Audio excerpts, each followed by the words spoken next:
A rally is now turning into a march in opposition of the president's decision to send at least 2,000 National Guard troops. Brittany, let's start with everything that the eyes can see. Look behind me right here. Fallen trees are everywhere. Debris is covering the road. Most businesses, stores, government offices, and schools are closed. The one place that's open, Rob, you guessed it, Mickey D's, baby, Mickey D's. Mother Nature washed out this road with debris, mudslides, and anything else right before your eyes.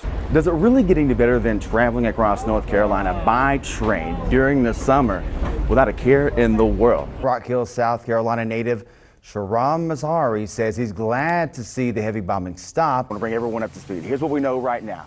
We have confirmed with officials at Wake Med they have received 3 patients. If they are as fortunate as I am right now, they'll find Bo at the Shrunken Head. He's a golden retriever, 9-month-old, owned by Melissa and Matt Page. Take a look at this wall behind me. The sheer force of Mother Nature blew out this brick all over this grass. And as you take a look along, I'm gonna pick up one of these bricks right here. And this is not the typical brick your homemaker will use to put together the place where they're gonna live. This is sizable for a place of business. Now, there were 30 people inside at the time when the strong winds blew the wall over. All of them are going to be okay. No one was hurt. There is no greater imagery of the power of Mother Nature than the washed out road right behind me. Plain and simple disappointment. Buke, Oregon expressed a great deal of disappointment at Wade leaving NC State for LSU,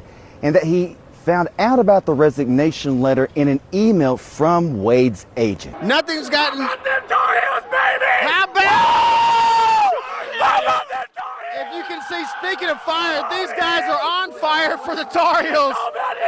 Woo-wee! Durham!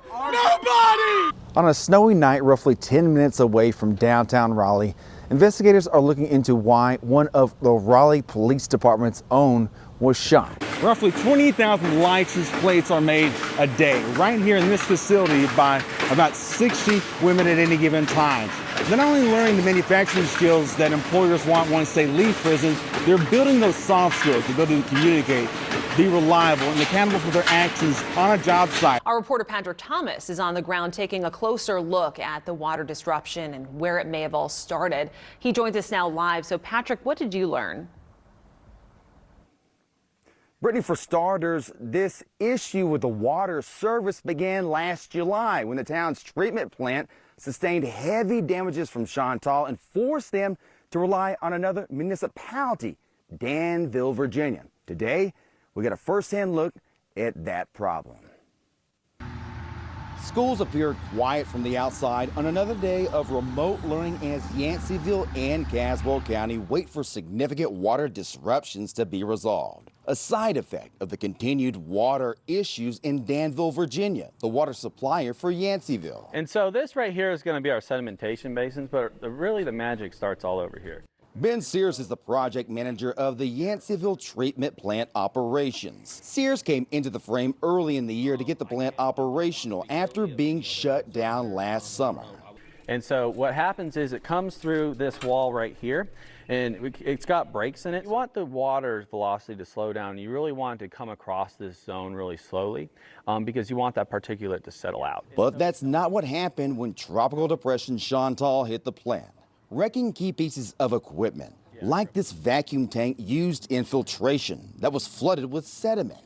It required massive cleanup and the replacement of ruined parts of the plant. Not able to settle out the way the plant's designed to settle out, and it's coming over into the filters, then they're going to clog and you're going to have issues. Each step is critical to providing clean drinking water to the locals. Because the plant has been closed, Yanceyville can't pull water from here, the Farmer Lake Reservoir, where water is pumped into the inlet, then transferred to the plant. When you have a poor filter that's not functioning properly, you're not going to get the best filtration, not the best cleaning, is kind of the simplest way I can put it. The dependency on Danville, Virginia has been evident the past few days. Town businesses have been shut down without clean drinking water to serve customers. And key services such as Meals on Wheels from the Caswell County government were canceled too. It's why Mayor Alvin Foster wants Sears and his team to get this Yanceyville water plant up and running again. We're at like a really good juncture where most of the big stuff is done, and we're kind of waiting for some things to come in to do the finishing touches. From there, they can start testing the water on their way to becoming fully operational. You know, someone's like, well, why is my water bad? Or what's happening with this? The general population doesn't know. So when you can educate them on how the processes work, then they can better understand and kind of, get an idea of where they're at and why things might be happening.